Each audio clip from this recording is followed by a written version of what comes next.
maraming salamat. Sinabi kong maraming salamat sa pagpunta niyo kasi sobrang nagagalak po kaming dalawa na nagbigay po kayo ng time lahat para sa amin. Nagbigay po kayo ng effort ng mga gifts para sa aming dalawa.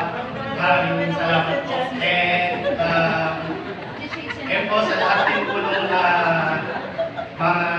namin, suppliers, especially si Villamigay po ang Bolo, si Ma'am Kim, then sa host, si Ma'am Bole and her team. Thank you very much. And then si Adri Patriaga, thank you po.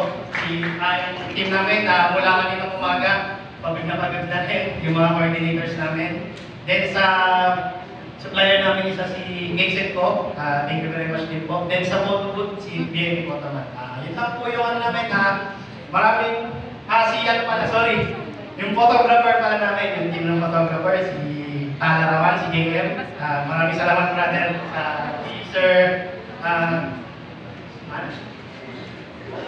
Howard, si Sir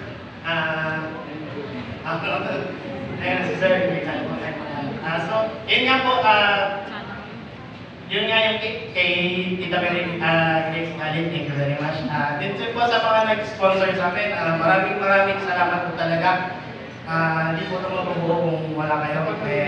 To end my message po, I just want to say, God bless you all. Lahat tayo mahal ni Lord, hindi lang kami. Tapos, share ko lang po yung sa boss ko kanina. Lahat ng prayers natin nasasagot. Hindi man ngayon, hindi man bukas. Sa mga susunod na taon. So, keep on praying and God bless you all. Maraming salamat.